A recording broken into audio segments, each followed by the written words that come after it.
Hi, welcome to Africa Journal. I'm Wanja Mungai. And I'm George Mutero, and this week we are talking money, where it's getting hard to make it in Malawi, while in Senegal it is as plenty as the fish in the sea. In the second half, we'll be cracking reefs in Egypt. Let's begin. We start off in Southern Africa, counting the coast in Malawi. How is the kwacha economy faring? Then we sail through the Atlantic to the coastlines of West Africa fishing for sea gold. In the second half, we find our funny bones in Egypt. Malawi's currency has seen some ups and downs in the last few years. Indeed, and changes in government have led to moves to settle down the kwacha, as well as restoring donor confidence and foreign lender. Yes, Wanja, but what does all this mean to the average Malawian? Let's find out.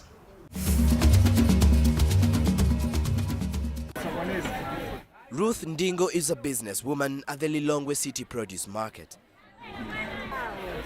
For 16 years, the mother of four has tried various enterprises to provide for her family. This is her latest venture, selling vegetables and grains. Economic policies in the country have left her business dwindling. She's not alone. Bentley Kalanga shares the same fate. He runs Tongole Wilderness Lodge, which is located in the heart of Nkota Wildlife Reserve. The two are not happy with the profits made from their businesses. The devaluation of the Malawi kwacha is a problem that they have to endure. With the devaluation of the kwacha, business has not been doing good because initially we could order a lot of goods at a certain amount with the little money we had. But now it's difficult to order goods because it's expensive and hard to make profits. And in the wilderness, you know, most of our guests come from outside the country. And, you know, when they get the pricing that we give them, sometimes they think it's quite expensive, but that is also because of the commodities that we buy to provide our services, which are also quite expensive. This often comes about because of the devaluation of the kwacha. Before debasing, the kwacha's value against the dollar was 168 kwacha. This shot up to 250 kwacha after devaluation. For some time, Malawi was on a bumpy economical road. Donor support that counted up to 40% of the country's budget was lost after the nation ran out of foreign currency in the first quarter of 2012. Demand for its main export, tobacco, decreased. Fuel in the country was not enough, and prices for agricultural inputs increased. The economic ramifications prompted the Reserve Bank of Malawi to devalue the kwacha on 7th May 2012. This saw the country's gross domestic product, GDP, rise from 1.8% in 2012 to 5% in 2013. Ruth wishes things had played out differently. The problem is that yes, government did make a declaration, but it really affected many people because it meant people having little money in their pockets. So, what we thought is that the government could have waited not to devaluate the kwacha because it has brought a lot of problems to businesses like ours. She used to make between 20 to 30,000 kwacha per day, equivalent to 50 to 76 US dollars. But after the currency was debased, she makes between 10,000 to 15,000 kwacha, equivalent to 25 to 38 US dollars. While the devaluation of the kwacha makes his services more affordable to foreigners, Bentley has some ideas for how the government can help his business. I think roads needs to be worked out so that they are good to attract tourists. There are other things like government can work on, for example, the taxes that they put on businesses are quite high. If they can make the taxes reasonable, they will be able to attract investors into the country. For 6 years, Ndumbani Mzale has worked as a business journalist in the Nation Publications Limited, one of Malawi's leading dailies. We've seen a lot of significant strides in the aftermath of devaluing the currency. Now foreign exchange is available. Now the country is able to import those critical needs, the commodities, fuel, forex and pharmaceuticals. So it has done more good to the economy of Malawi. According to the Africa Development Bank, it is projected that the country's GDP will accelerate to 6.15% and 6.2% in 2014 and 2015 respectively. This is a result of tobacco exports and continued growth in key sectors of agriculture, manufacturing and service that were once crippled by the unvalued kwacha. Malawi's Statistical Office shows that the country's economical progress is on its recovery. In 2012, food inflation that shot to 27.7% is now at 19.4%, while core inflation has also reduced from 28.8% to 22.4% according to a May 2014 report. Geared to steer the country forward is the newly elected leader, President Peter Mutharika. In his many addresses to the nation, he has promised to grow the economy by 7.5% in the next 5 years.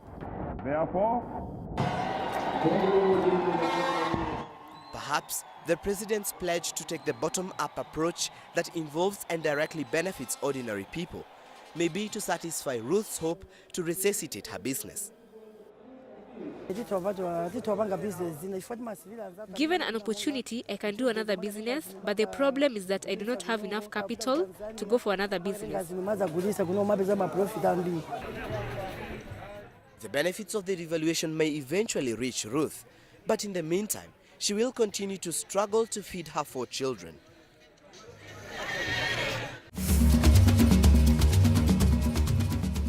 Wanja, I know you really love seafood. I do. But I'm not sure whether you know where these delicacies you really fancy come from. They could be from anywhere, the deep seas of the Mediterranean, the Indian Ocean, but I know the ocean off West Africa's coast, the Atlantic, has some of the world's richest fishing grounds. Yes, like the shrimp, the grouper, snapper and the mackerel. Let's now go to Senegal.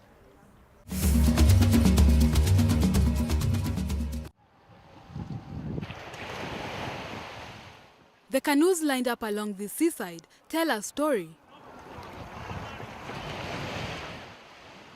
They are just a few kilometers up the coast from Senegal's capital, Dakar.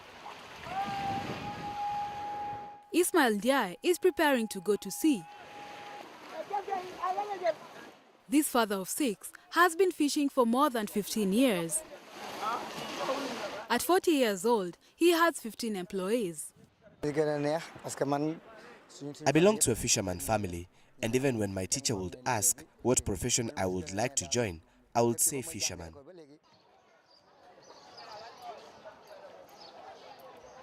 Joal Fadioth is the largest traditional fishing port in West Africa.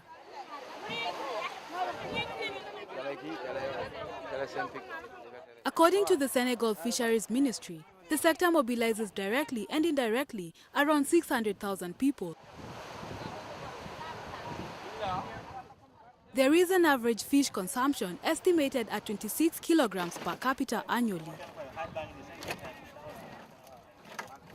Traditional fishing produces more than 300,000 tons of fish a year. It generates an estimated 70% of the Senegalese government's annual revenue. Not all fish are transported immediately.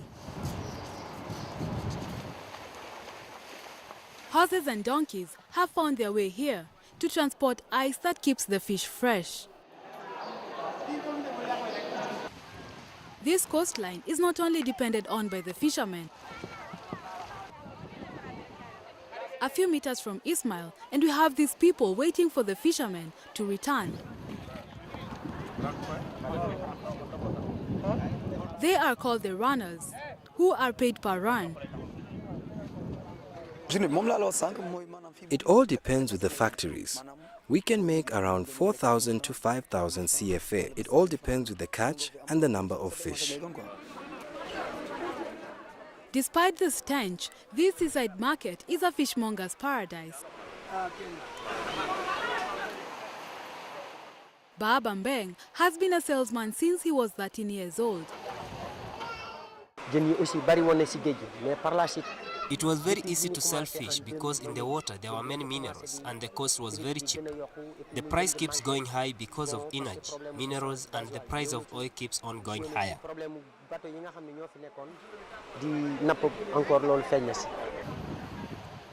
However, the industry is facing a growing concern. No strong position has been taken towards artisanal fishermen. Only commercial fishermen seem to be protected. The dilemma is replicated up and down the Senegalese coast, with the potential to affect many people employed directly or indirectly in the fishing industry. We're used to going outside the Senegalese waters inside Guinea-Bissau. Now we don't have much fish in the Senegalese sea.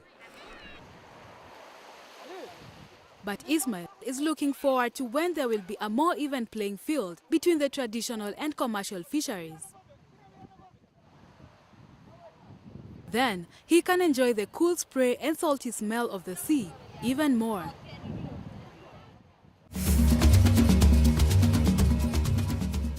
That story whets my appetite for seafood. My dinner plan seems to be sorted.